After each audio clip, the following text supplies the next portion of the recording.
Hi guys, welcome to my Etsy channel. And my primary objective in this channel is to help you build a thriving Etsy business. In this video today, I'm going to talk about 6 successful habits that successful Etsy sellers have. So 6 habits that successful Etsy sellers have. And I kind of wanted to address this because a lot of it people already have, a lot of it people need to, or we need to like adapt to and learn. And I think that it's important that we kind of like have a better understanding on how to grow as entrepreneurs, right? There's no classes out there. You don't go to school and learn these things. You just get thrown into the world of entrepreneurship and you have to learn yourself. So I kind of wanted to give you 6 of my top that's going to help you become more successful on Etsy. And it's all about changing your perspective. It's all about having a great attitude. It's all about being resilient. For instance, this same video that I'm doing right now, I did yesterday. And for some reason, my system cut off after I think 3 minutes. So I had 2 videos that I created yesterday that I had to redo again this morning. This is the second video I'm doing this morning. So developing a thick skin no matter what's happening, no matter what conditions, and still having a good attitude and saying, you know what, things happen. I don't want to do this video again, right? It's 7 in the morning. I've been working since 2 in the morning. I'm a little tired, but you know what? I'm going to push through it and I'm going to do it, right? It was a really good video, and I'm going to make this one even a better video than the last one before. So let's go ahead and get started.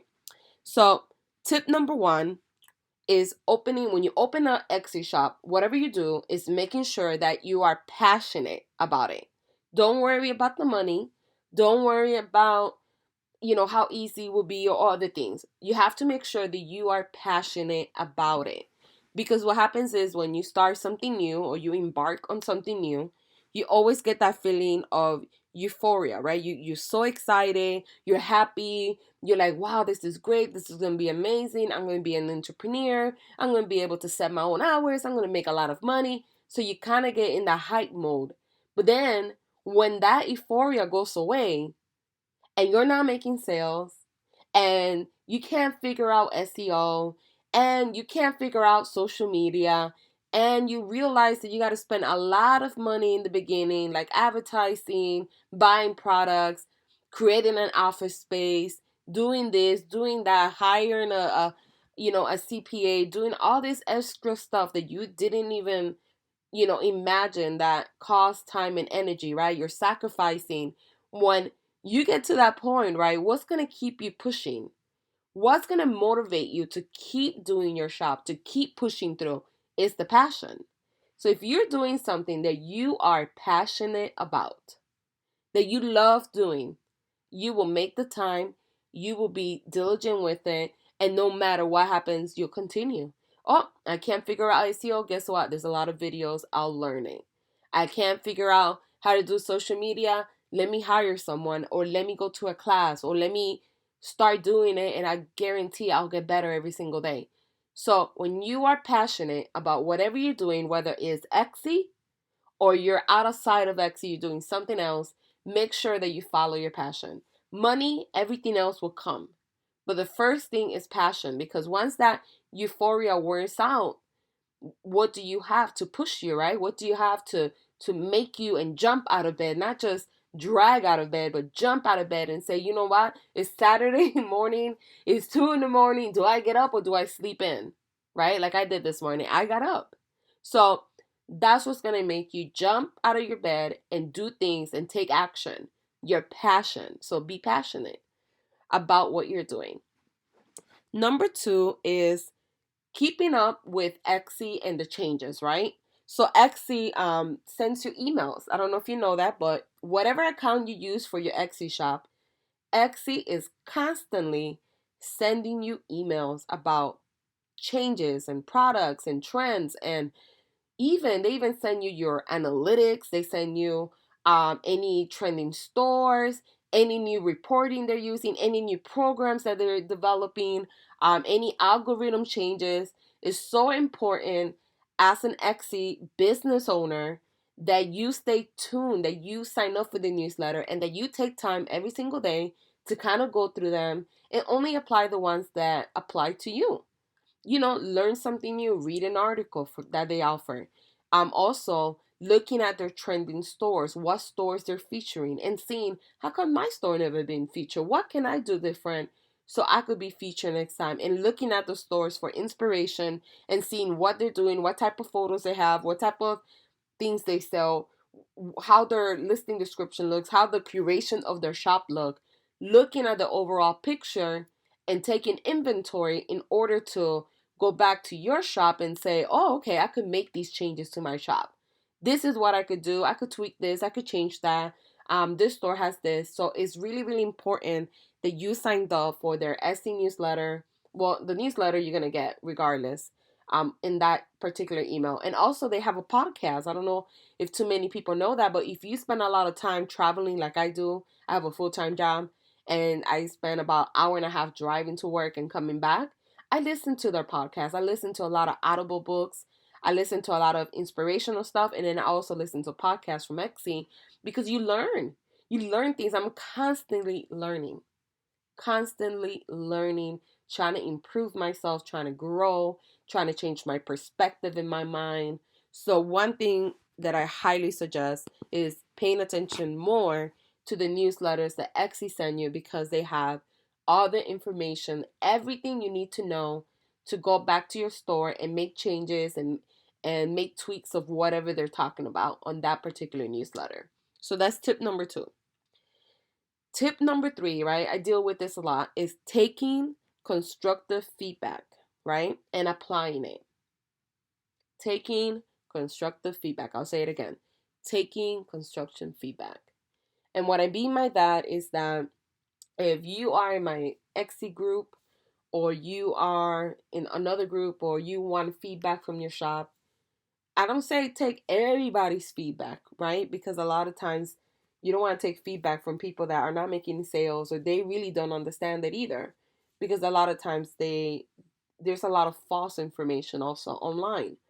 What I try to do before I give feedback to anyone, unless I know 100%, what I try to do is always go back to Etsy. I always go back to Etsy, find the answer, and then apply the answer to the person or response, unless I already know the answer.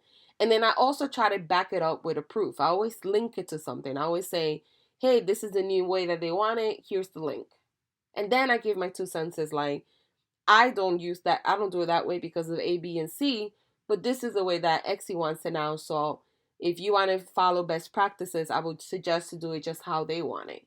So I always provide some type of link that goes back to Etsy and provides that information for whoever's asking me the question, especially if it's something that I'm not 100% sure. Also is what I mean by taking constructive feedback is that if somebody says something about your shop, don't take it personal. I know we take it personal because we sacrifice time with our family. We sacrifice time to work out. We sacrifice time, we work on the weekends. We stay up late, Friday night. We get up early weekends to work before your baby gets up, like me, like I have a newborn, or before my family gets up. So I'm like constantly hustling. So I get it. We take it personal. It's our work. It's what we put all our energy in. For someone to come and say, you need to change your photos and you're not doing A, B, C, D, E, F, G right. You're like, God, that's a laundry list. So before you take it personal, just whenever somebody gives you feedback, think about it first, right? Process, right? And then respond. So think, process, respond. Don't jump to respond right away. Don't say, no, I'm doing it right. I don't know what you're talking about. Don't like be snotty about it or don't respond back like, no, you're confusing me. I don't know what you're talking about. This is why I don't want to do SEO anymore. This is why I want to give up because it's too hard and Etsy is crap and I can't do this and I can't. Stop with all the complaining. Stop with the can't attitude. It's okay to ask questions, but when you do that, you turn off people. And then the people that really want to help you are not going to continue talking to you on that thread because there's so much, like, I call it fun snatcher, but it's basically energy drainers, right? There's people out there that don't realize that when they complain a lot, they're energy drainers, right? You talk to them And by the time you're done talking to them, you're like, oh my God, I don't want to talk to you no more. And it's not to be rude. It's just that it's energy draining, right? You already have your own problems that you're trying to resolve in your own Etsy shop. You're just trying to help somebody else out. So keep in mind that it's okay to ask questions. It's okay to say, wait, you know what? I'm a little confused. Thank you for your feedback. I didn't know I had so many things that I need to change. I have a question about this and this and this. Can you specify more? Do you have resources or anything that you recommend that helped you or that helped you understand this better? Because for me, it's very difficult. Or like for me, right, me personally, I'm a slow learner. So for me, it takes repetition. And I always tell people like, for some people it takes repetition. It takes them to do it a couple times until they get the hang of it, and also consistency. Because if you do Etsy, you start doing research on SEO one time a month, and that's all the time you put on it. By the time you go back the next month to learn it, the little bit that you learned, you forget about it. So it's being consistent every single day. If you do it every single day and you're consistent every day, it's gonna stick with you more, and you're gonna learn and you're gonna apply, and you might make mistakes, and then you change it and you change it and you change it and you change it, and then eventually you'll start learning and understanding it more, and then it becomes easier. Then you're like, wow, I made it more complicated than what it was. I just gotta find keywords that are not oversaturated, that still describe my item, and sometimes I might have to do a long tail keyword in order to do that. So making sure you take criticism, and then you're gonna have people that are so rude. I mean, I remember putting questions on groups, right? When I first started Etsy, I really, was a little confused on the handmade. I never done anything handmade. So I had questions, and this lady, I guess I reworded the question again, but in a different way.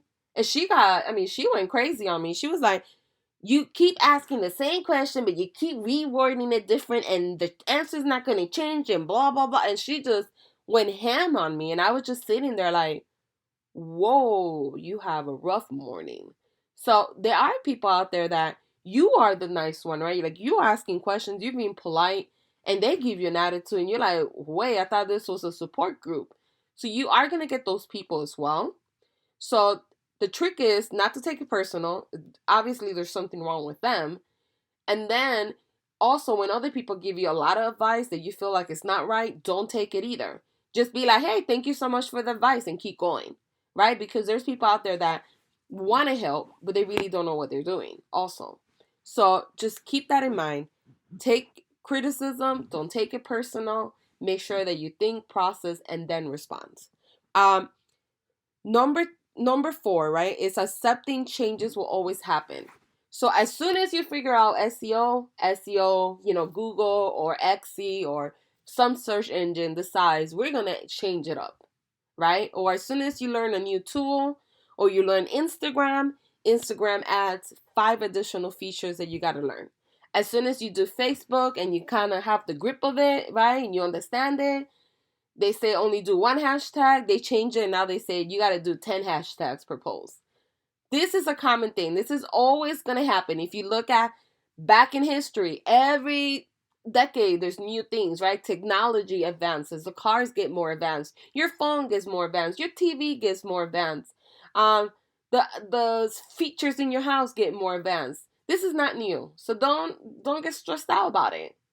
The best attitude to have is things change, and I have to adapt. If you want to grow, you have to adapt. If you don't adapt to it, you get left behind.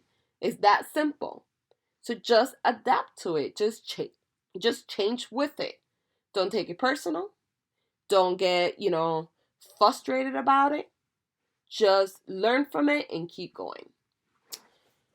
So tip number 6, right? The last one is networking with the right people. This is something that took me a while to do, because I've been doing digital marketing for 9 years.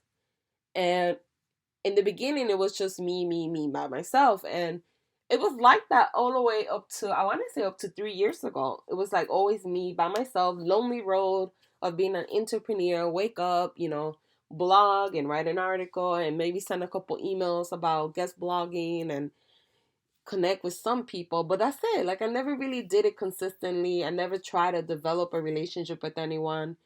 And what I've learned now with talking with a lot of successful people, people that, are millionaires, is all about networking with the right people.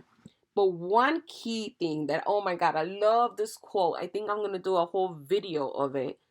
The quote is, or it's not a quote, it's actually a book. I thought it was a quote because I heard somebody else say it. Dig your well before you get thirsty. Isn't that powerful? Let me say it again. Dig your well before you get thirsty. If that doesn't blow your mind, well, it blows my mind because I'm in the digital space. And as you might know, or as maybe you are in a space that you get a lot of emails and people want stuff for free and people are like, help me. And they don't take the time to even say, hey, Nancy, I appreciate your videos. Thank you for everything you do. Or thank you for, taking the time to do this for me. They just go straight to the punchline. How can you help me make 100 grand a year? How can you help me grow my store? I only made 10 sales this month and I can't have it no more. And that's all they say to me. And I just sit there like, if I ever want something from someone, the first thing I do, I study them. I learn about them. I see what they're doing out there. And then I also contribute to them, right? You have to contribute to get something back. And the reason why I love that quote, dig your well before you get thirsty, digging the well means it's like a metaphor of you work, you contribute to that person, you like their stuff, you follow them, you leave genuine comments. Don't do it if you don't care for them because then it's apparent and over time they're going to know. But you leave genuine comments, you follow them, you thank them, you say nice things, and then you get thirsty, right? That's when you go and you say, hey, I've been following you for a while. I love your content. I love your attitude. I love whatever it is, right? I love your blog. I love your style. I love this. I need help with losing weight, or I need help with my Etsy shop, or I need help with my business plan. This is a great way to build networking. It's so important that you take the time to invest in them. Maybe you buy their book. Maybe you know, share their content for other people to see. Maybe you just send them a thank you card. Anything. But it's very, very crucial. I know one of the people that I did a Etsy critique, pause with style. They send me. I have two dogs. They send me bandanas for my dogs. I didn't ask for it, right? I didn't say, "Hey, I'll do a review in exchange for bandanas." But I feel so special. I just couldn't believe it. I opened the package. And then I felt like a really customer because the branding and the packaging was beautiful, and you know and then I thought they were gonna send me like maybe 4 bandanas. She sent me a whole pack of them, and then she sent me some for Halloween, some for Thanksgiving. I mean, and they're just so beautiful, and they fit perfect for my dog because she asked me for the measurements, and I thought, wow, that's how you win somebody. Not because they gave me something free, because just saying thank you to me, I have so many people that message me and say, hey, thank you. I have people like Michael that leaves a lot of comments in my YouTube video. I have people like Tammy on my Facebook group. So I have so many people that go out of their way to say thank you every single time. Hey, I have another question, but thank you for helping me. I love that. I love that because I'm all about be the change you want to see. I'm all about contributing. I'm all about being respectful. I'm all about talking to people the same way I want to be talked to. I'm all about giving people the fair chance of helping. And it's all about giving, giving, giving. The more you give, the better you feel about yourself. But I have some amazing, amazing followers. I have one, Renata, that she did a blog and she posted me on her blog. I thought that was really, really cool. And she does that for other bloggers. So just, knowing the people that help me and help me grow, not only my YouTube channel, but my Facebook group. I have another lady, Jolene, that always leave comments meaningful. And not only does she ask questions, but she helps other people. That's just beautiful. I have people that come in and they're like this lady came in, I think her name was Emily. She had a question about someone harassing her sister. it was just really cool for her to say later on, thank you.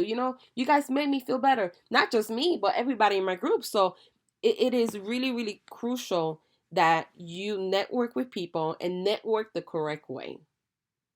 Network the correct way, which is asking people for stuff, but after you dug the well, not beforehand, after. So I hope that quote resonated with you, because it has resonated with me. I mean, I get like I'm a quote junkie, I feel. Every time I listen to a new quote, I get so excited about it because I just love them. So make sure, if you love that quote, leave a comment below. If you listen to this video all the way through and you like that quote, leave a comment below. But these are my tips. These are just simple tips that you could do. One, when you open your shop, be passionate about whatever you're opening. Two, oh, the last one. I'm sorry, I didn't do 6. That was 5. Number 6 was pay to expand your knowledge, right? Pay. Sometimes you're gonna have to pay. You're gonna have to do advertising. You're gonna have to, you can't do everything in your store. You might be like, okay, my forte is creating. I don't know how to do photography. You might have to pay somebody else to do your photos. You might have to go take a class for, like I'm gonna do, for motivational speaking, so you could speak better. You're gonna have to take a class for an expo to learn how to craft your skill. You're gonna have to take a class to learn how to use Photoshop. You're gonna have to take a class to learn how to use whatever it is. It doesn't matter. This could relate to anything outside of Etsy as well. But you're gonna have to pay. Sometimes you have to pay, right, to become better, to learn more things, to learn the things that majority people don't talk about, right? The successful people don't talk about, or they don't get for free. It is worth it sometimes, to be honest with you, because you find yourself in a room with someone that is not smarter than you, more knowledgeable than you. They've been through the ringer, they've been the ups and downs of Etsy, they know the in and out, and they'll be able to give you some really eye-opening experiences that money can buy. Like, it's almost like changing your thoughts. I honestly feel like changing your perspective in things, oh my god, it really makes a difference. I used to be the type of person, I'm like, I'm not getting up early in the morning. I hate that. And as soon as I started talking to other millionaires, and they're like, that's one of the successful habits of a millionaire, I started doing it, and I got so much clarity. I love it now. It is tiring because it's a habit and I have to get used to it. I've been doing it now for a week. Yesterday was a week. But I can't tell you how much more I have done, how much clarity I have, and how much time I have been able to spend with my family, because I've been able to knock stuff out early in the morning. So sometimes you have to pay to get things like that, to understand. Sometimes a book is not enough. You buy a book. Sometimes you want the real person in front of you so you can ask them personal questions. Maybe you need a coach. Maybe you need a one-on-one. It's worth it. It's worth to invest in yourself. No one else will. So you might just well do it. So those are my tips of successful Etsy sellers and entrepreneurs out there. So let's go through the list really quick. 1, sign up for Etsy newsletter and podcast to stay updated with any changes. 2, take constructive feedback. Start applying the feedback as well. Like, take action and don't take it personal. Accept changes will always happen, right? Like, changes are always going to happen. Pay to expand your knowledge, right? Whether it's learning how to do something and crafting your skill, or paying someone else to do it for you so you could delegate other stuff to other people, which in return creates more time for you. Networking with the right people and opening a shop that you're passionate about. And the last one is not included in the 6 tips, but I'm just going to throw in there, which is, I talked about it in the beginning, being resilient, right? Something happens, you just don't give up. Something happens, it doesn't happen your way, you just don't say, well, this doesn't work, this sucks, I ain't doing this no more. Be resilient and give it enough time. Don't give it 2 months or 1 year. Give it at least 3 years. That's my thing. Give it time enough to learn. and grow and be consistent with it. So these are my tips, guys. I want to create a sense of community where we all come together and help each other out, and we all share tips and tricks and everything. So if you guys have any tips on successful Etsy sellers or habits that I didn't talk about that you feel should be included, leave them below. I would love to learn more about different techniques that maybe you guys do that I'm currently not doing. But make sure that you leave a comment below. I'm always trying to learn from other people. Make sure that if this is your first time in my YouTube channel, you subscribe, you like, and you comment. Well, thank you guys, and you guys have an amazing weekend.